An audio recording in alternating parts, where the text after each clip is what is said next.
Hey, what's up? I'm Lou. This is David. I'm Soren. We are New Politics, and we're hanging out with Rob from Front Row Live. That's right. Entertainment. Let's talk about the new album, because in the past you guys have had Tim Pagnotta as producer, you guys have had Ricky Reed as producer, you guys have had Joe from Fall Out Boy as producer. Who jumped in this time for this fifth album? This record we work with John Feldmann from Goldfinger, the legend. Insane. Oh man! And just to let I did everybody the know, he was entire record with him. also in the house tonight. He was here watching, Yeah. which was the most nerve-wracking thing ever. Yeah. Yeah, he's the best. We love him. So it's just, We really bonded with him on this record. yeah.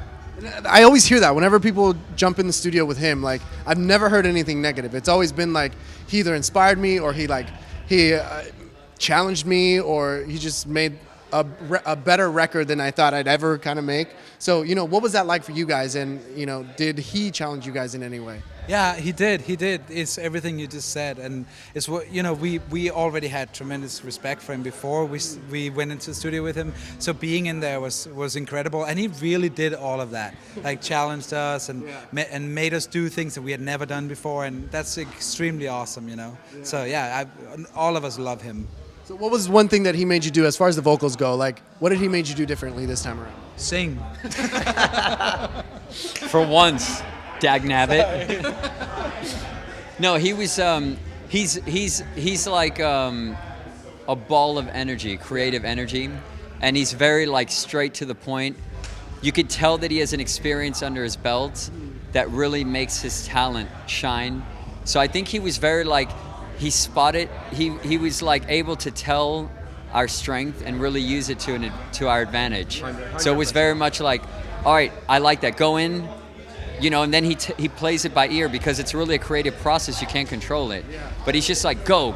It's like that attitude of just and taking your strength and really making them shine.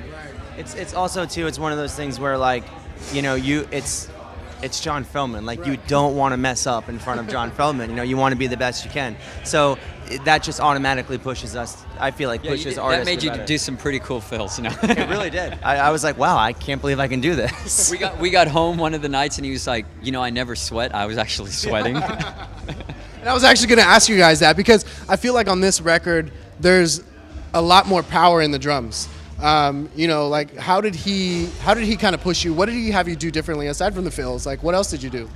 I think exactly what David said is that he has a really great talent of finding your attributes and things that you automatically are already good at, and just emphasizing them. For me, the biggest thing on this record is he forced me to lay back a lot and just kind of play to the rhythm instead of just, I don't know, am I explaining that right?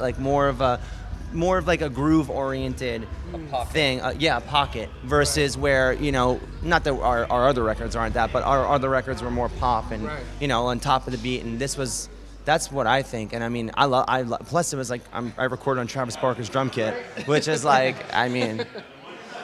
you mentioned pockets earlier, and that's one thing that also I notice on this record, that I feel like there's pockets where you sing, I feel like there's pockets where you're kind of rapping, what inspired the way that your delivery this time around? I don't know. I think lyrically and melodically it happened very fast. We would do it in the moments, and then we would just go in and record it and write it as we go and fix it as we go. It was very, very quickly done in that sense. But when it really caught, you just opened the doors and it just came flooding in, and you just kind of just when we had to write the lyrics, we were like, wait, we never wrote them. We just made them right there at the spot. Yeah, it was so it was super, super fun. Yeah. Now tonight, I feel like your vocals also, you went up a notch as well. As soon as you got on the keys today and you started singing, I was like, I don't remember your voice going that high before. Yeah. So, talk to me about you being able to sing the way that you did, especially tonight. Thanks, man. I think we have done that the whole time.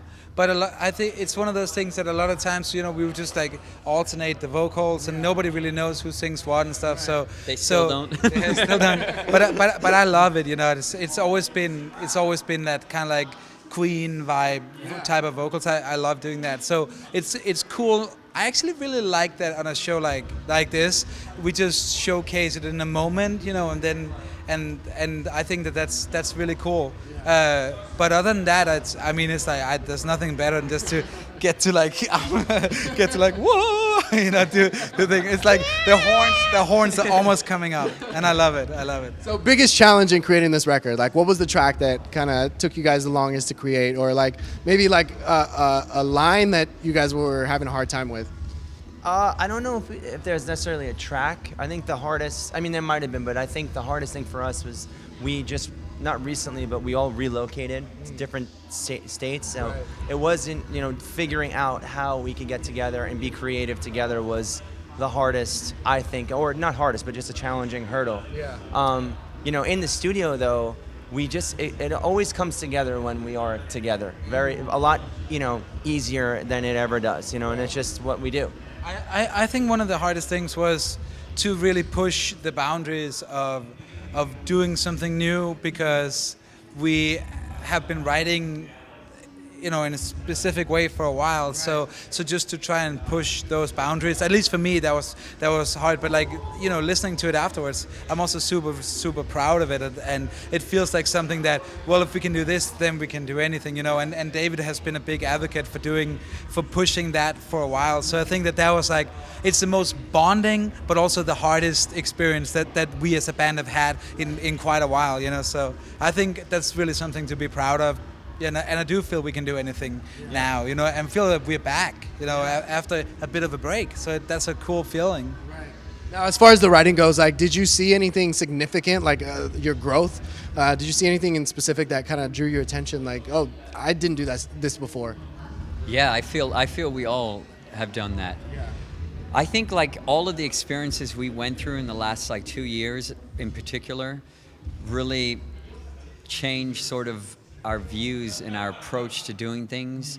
You know, me having a baby, us all moving separately from New York. We used to live in New York together. They like added new challenges. Us, you know, not picking up our options with our former major label and former publishing. So we were kind of like left to our own devices. Right. And everything around us that was like the foundation of what we had built for 9 years just kind of crumbled overnight. So I think that put a different perspective in reality, but what it also did is it also brought us back to the core of why and what we do this for. And I feel once we like tapped into that and we realized, look, there's going to be challenges, but when we get together, it's so easy. When we get together, this is what we do. And I think that's when it just started pouring, you know, because that's how art comes. I mean, you can't control it. You have to like lock it, you have to find a zone, and it just has to like, the doors just have to flood. You gotta go. And I feel like, I think this is a very expressive album. It's a very hopeful album and a very expressive one.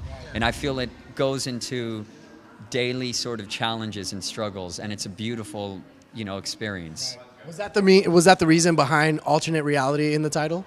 I think at the end when we had the songs and the records, it was a sense of like, you know, like a place for someone to voice their opinion, to be themselves, or to escape, or to find some kind of, you know, a means of understanding, if that makes sense. And I think we've been searching for that, you know, message for a while, even in some of our previous records too. And I think that we're maybe for the first time we're really proud of being a band that has a super positive message to people, and we know that life is hard, and in the end we only have each other, and you know, like and we just gotta figure it out. So just like us trying to figure it out, I'm sure the next record we hopefully have figured even more out, you know. But as a band, I'm just really proud of us being such good friends after all these years, and being able to do this. It's a really cool feeling, and to watch people sing our songs and take this new record that is very different,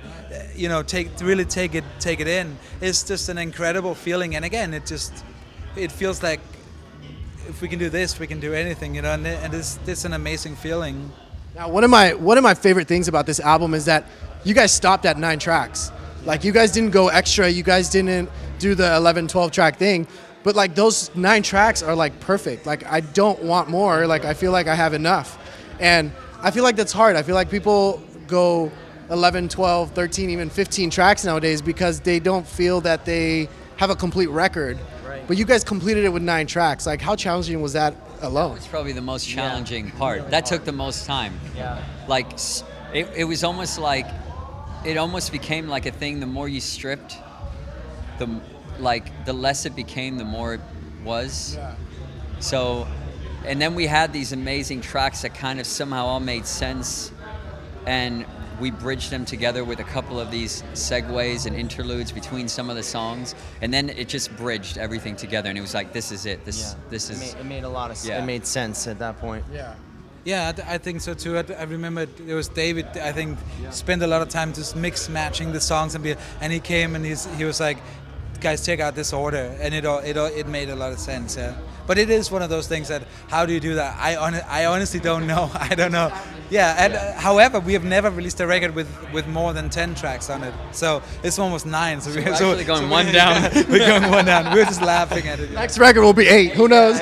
And the last we'll ever do is 0, and it's gonna sell platinum. Just silence. The 2 last minutes one, of silence. just 2 minutes of silence, and then a greatest hits.